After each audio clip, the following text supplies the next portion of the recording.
horas y horas, vos después te vas al teatro, así que...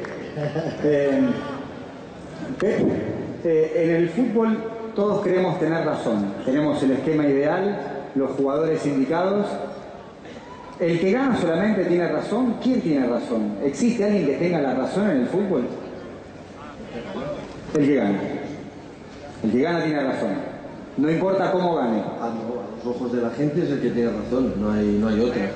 Cualquier idea se sostiene poco si no hay victorias. Y a los ojos de la gente, de los entrenadores, lo que queremos es continuar. Y si no ganas, no continúas, no hay otra. Porque cuando tú ganas, tu argumento o tu idea de lo que tú piensas se refuerza. Y como decía un amigo mío, una idea en boca de uno que ha perdido es una excusa. Y no se sustenta con nada.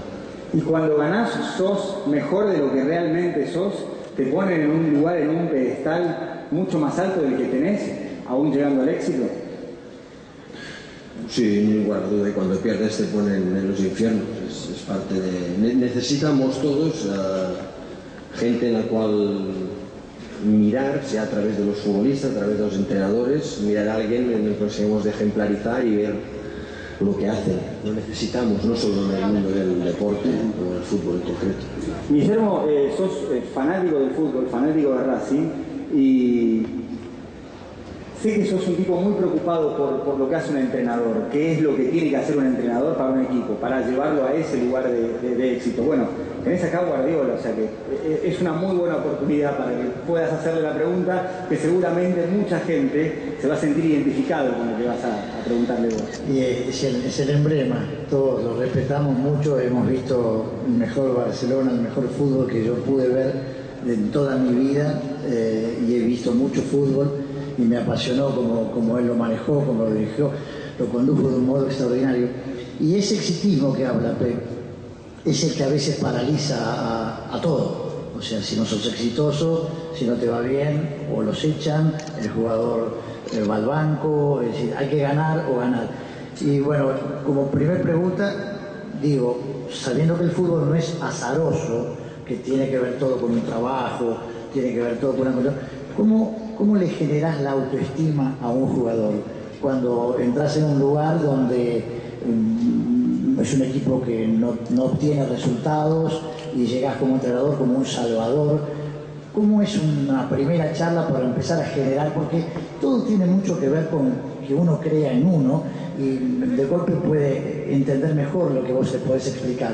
Pero cuando están deprimidos, debido a carencia de resultados y muchas cosas, ¿cómo le generás esa seguridad? Además de provocar un buen fútbol, pero a priori, ¿cómo lo propones? Bueno, yo creo que cada situación es distinta. Yo cuando agarré el Barcelona venían de un año anterior no bueno a nivel de resultados y este año he agarrado un equipo en Alemania donde habían ganado todo. Pero cada situación es un poco distinta.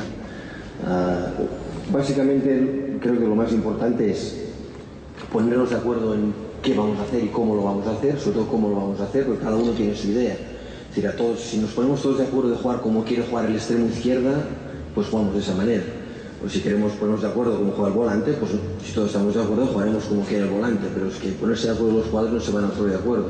Entonces nos tenemos que poner de acuerdo lo que dice el entrenador, pero es que no hay otra. No porque sea mejor que la idea de los jugadores, pero es que no hay otra. O nos ponemos de acuerdo con la idea del presidente, que también puede ser buena. A partir de ahí es decirles cosas que ellos ven que lo pueden hacer. Pedirle a un jugador que haga alguna cosa que no será capaz de hacerlo, esto solo provocará inseguridad.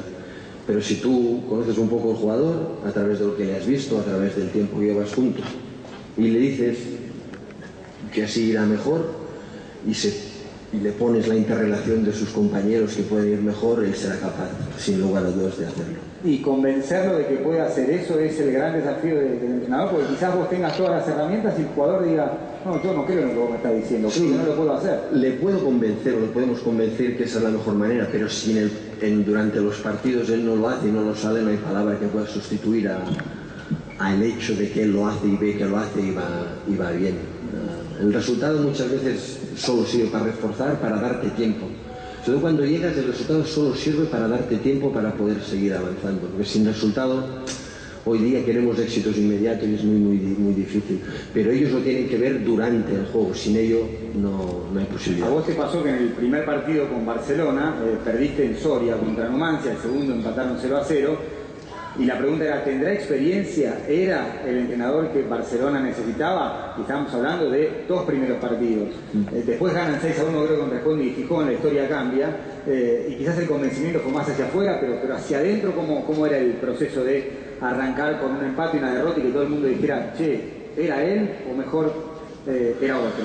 Bueno, era una situación idílica, pero tenía la sensación de que el que me había puesto seguía creyendo en mí y tenía la percepción, el olor, ¿no? A veces uno se equivoca porque estas cosas nunca lo sabes, a veces tienes percepción que te siguen y te das cuenta que no te siguen.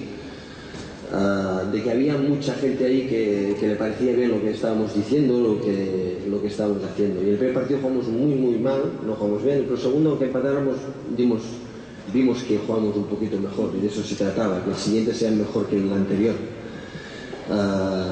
Pero conocían un poco la casa y la gente, Chiqui Begiristain en ese momento, el presidente, sentía que...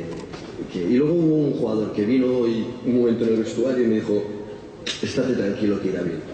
Y era un jugador de bastante peso. Y cuando uno percibe esto, porque a veces parece que tú tienes que siempre al jugador convencerlo, claro, que de vez en cuando el jugador o la gente importante venga y te diga, vamos por el mal camino, es un gran qué, o vamos por el buen camino, es un gran qué, que te lo pueden decir y te ayuda mucho. ¿Te pasó que jugadores te dijeran, vamos mal? O al revés, una ratificación del vamos bien cuando las cosas no se... No, cuando van mal te matan directamente. No esperan. Pero cuando en ese proceso veníamos de un año muy malo en el Barcelona anterior y a nivel de resultados y necesitar esa complicidad, pero nos juntamos, se dieron muchas circunstancias para que pudiera funcionar todo eso, no solo un concreto o una idea del entrenador, había muchas que se juntaron y por eso funcionó durante tanto tiempo. Sos un tipo muy demostrativo con los jugadores, hay mucho gesto, mucho abrazo, manifestaciones de cariño. Recuerdo Bayern Múnich, Chelsea, primer partido contra el Chelsea de Mourinho en Supercopa, viene Ribéry y te dedica un gol como si hubieran estado 400 partidos juntos. Eso, digamos, te sale, el jugador lo incorpora, lo acepta, ¿cómo dosificás o vas entregando esas manifestaciones de, por un lado, crítica o de convencimiento a lo que hay que hacer y por otro lado, de cariño, de agradecimiento a lo que hizo? Yo siempre he dicho que no hay libros de estilo, libros que te digan cuándo hay que abrazar o cuándo hay que no dirigir la palabra a un jugador o hacerle notar que lo que está haciendo no es correcto. No hay maneras únicas.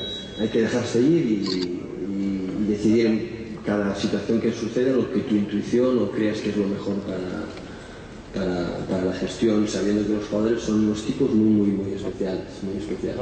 Son como los actores. No sé, una vez hablando de eso, yo recuerdo cuando Ribéry te fue a abrazar. Las decisiones a veces, por ejemplo, un penal, me acuerdo que también con Bayern Múnich a Robben le dijiste que no lo pateé y no sé, me pareció que él se había enojado. ¿Las decisiones las toma generalmente el técnico o cuando ves un jugador muy confiado le cedes el derecho a que lo haga? ¿O cómo, qué pasa en esos días? ¿Ese día qué pasó, si se puede saber? Sí, claro que se puede saber. Normalmente si se pacta quién va a tirar el penalti no hay duda, pero en ese momento no había dudas y el resultado estaba liquidado a nuestro favor. Había un penalti en los últimos minutos y con Thomas Müller, que había hecho un golazo, habíamos hablado de cómo la mecánica de tirar el penalti, una tontería de cómo se acercaba el balón, que se acercaba muy frontal y dijimos que se acercaba de manera más lateral para así tener más posibilidad en los dos ángulos y lo estuvo entrenando.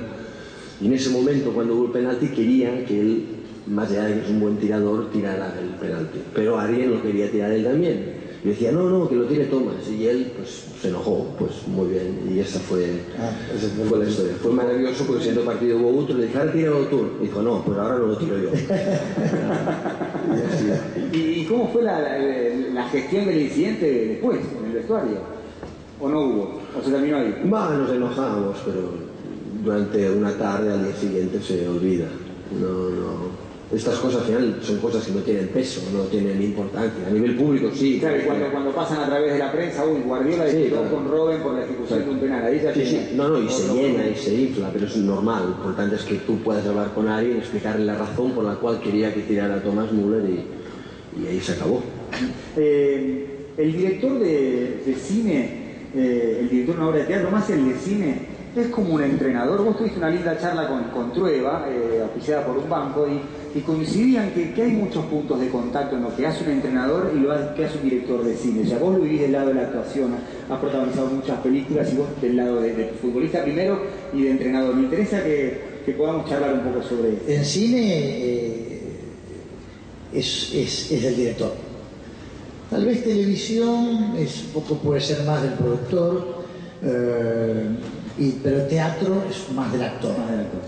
Ahora, el cine tiene que ver, o sea, si el director tiene la película acá, te sugiere o te propone lo que hay que hacer o te dice lo que hay que hacer, y hay que hacerlo porque él sabe que cómo la va a pegar, ya tiene en la cabeza cómo se edita.